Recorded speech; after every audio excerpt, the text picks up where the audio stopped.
Assalamualaikum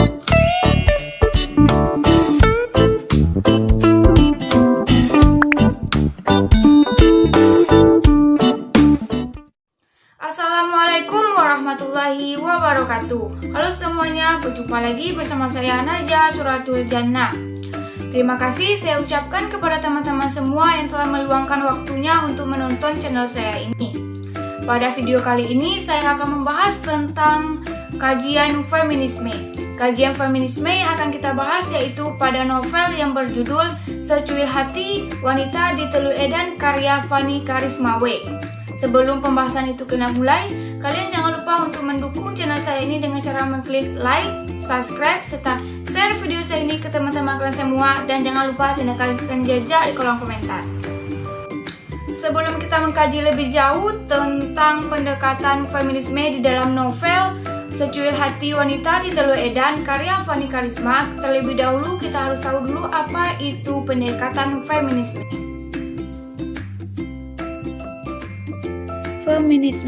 Feminisme merupakan kesadaran terhadap ketidakadilan gender yang menimpa kaum perempuan, baik dalam keluarga maupun masyarakat. Feminisme sebagai jembatan untuk menuntut persamaan hak antara perempuan dengan laki-laki. Tujuan feminisme adalah meningkatkan derajat yang menyadarkan kedudukan perempuan dengan laki-laki. Kajian feminisme menurut Hallowes 2010 dianggap sebagai suatu bentuk politik yang bertujuan untuk mengintervensi dan mengubah hubungan kekuasaan yang tidak setara antara laki-laki dan perempuan. Feminisme sebagai sebuah teori yang mengungkapkan harga diri pribadi dan harga diri semua perempuan. Berdasarkan hal tersebut, feminisme sebagai jembatan untuk menuntut persamaan hak perempuan dan laki-laki. Dalam novel yang berjudul Secuil Hati Wanita di Telu Edan karya Fanny Karismawe menggambarkan perempuan yang sabar, tegar, dan berani, berargumen dalam melawan penindasan yang dialaminya. Novel Secuil Hati Wanita di Telu Edan karya Fanny Karismawe merupakan sebuah novel yang menceritakan tentang seorang perempuan bernama Della Edan, istri dari seorang mantan nelayan yang telah beralih profesi menjadi bajak laut di Telu Edan. Della Edan sering ditinggal oleh suaminya berlayar ke laut. Semenjak menjadi bajak laut, kehidupan dan sikap berubah kepada Della. Sering berbuat kasar, bengis, dan bertindak semena-mena, sehingga Della merasa siksaan batin maupun fisik dari suaminya. Namun, Della Edan tetap sabar dan tegar menghadapi gejolak jiwa yang ia alami. Sebagai perempuan yang tegar, ia terus berusaha merubah sikap suaminya seperti dulu lagi. Walaupun hidup menjadi seorang nelayan yang ekonominya tidak mencukupi tetapi penuh kasih sayang dalam keluarganya. Bentuk-bentuk ketidakadilan gender tokoh utama dan bentuk-bentuk perjuangan tokoh utama untuk melawan penindasan dalam novel Secuil Hati Wanita di Telu Edan karya Fanny Karismawe. Karena sesuai dengan isi cerita, dalam novel yang berkaitan dengan konsep dasar feminis, yaitu pergerakan perempuan yang merasa tertindas untuk perjuangan memperoleh kesetaraan gender melalui penindasan. Bentuk-bentuk ketidakadilan gender yang dialami oleh tokoh utama dalam novel Secuil Hati Wanita di Telu Edan karya Fanny Karismawe yaitu: yang pertama, stereotip atau pelabelan negatif. Stereotip atau pelabelan negatif merupakan ketidakadilan gender yang menganggap perempuan sebagai sumber kesalahan. Dalam novel Secuil Hati Wanita di Telu Edan karya Fanny Karismawe, bentuk stereotip atau pelabelan negatif yang dialami oleh tokoh utama berupa tuduhan berselingkuh yang diberikan oleh sang suami dan tuduhan berbohong yang diberikan oleh sang suami. Yang kedua, kekerasan. Kekerasan terhadap sesama manusia dapat terjadi karena berbagai sumber. Satu di antaranya bersumber dari pandangan gender. Jika berbicara tentang gender, maka kaum perempuanlah yang selalu menjadi objek kekerasan. Kekerasan adalah serangan terhadap fisik maupun psikologis seseorang. Kekerasan berbagi menjadi dua, yaitu kekerasan domestik dan kekerasan publik.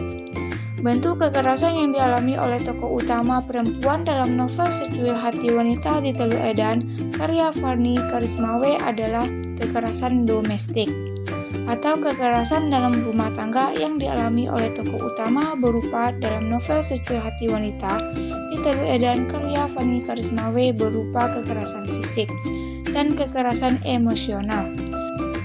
Bentuk kekerasan fisik yang dialami oleh tokoh utama perempuan dalam novel Secuil Hati Wanita di Teluk Edan karya Karismawe yaitu Della Edan ditampar oleh suaminya, tangan Della Edan ditepis oleh anaknya, Della Edan dikurung di dalam kamar oleh suaminya, dan Della Edan dicengkramkan pundaknya oleh sang suami.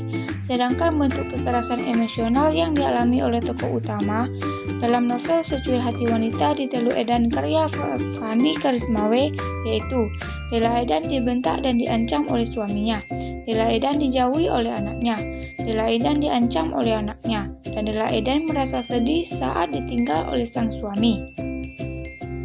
Kekerasan publik atau kekerasan yang terjadi di luar ruang lingkup keluarga yang dialami oleh tokoh utama perempuan Della Edan dalam novel Secuil Hati Wanita di Teluk Edan karya Fanny Karismawe yaitu Della Edan dimaki oleh suaminya di depan orang banyak dan Della Edan dihina oleh para tetangganya. Perjuangan merupakan cara yang dilakukan seseorang untuk melawan penindasan atau penderitaan yang ia alami.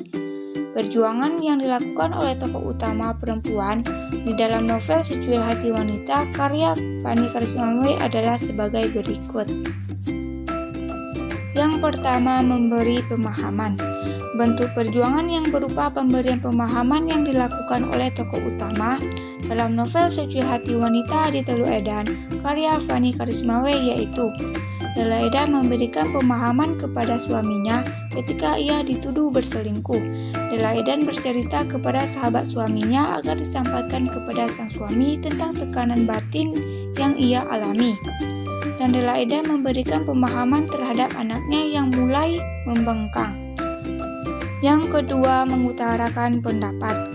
Bentuk perjuangan dengan cara mengutarakan pendapat yang dilakukan oleh tokoh utama, yaitu Della mengutarakan pendapat saat dituduh berselingkuh oleh sang suami, dan Della Edan mengutarakan pendapatnya tentang perubahan sikap suaminya yang menjadi kasar semenjak menjadi bajak laut.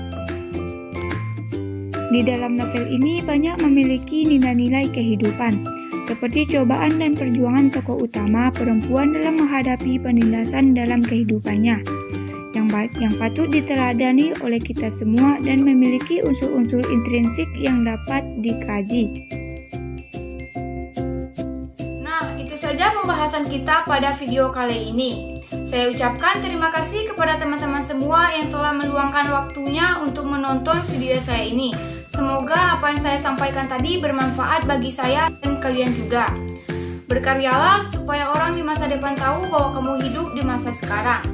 Sampai jumpa di video lainnya. Assalamualaikum warahmatullahi wabarakatuh.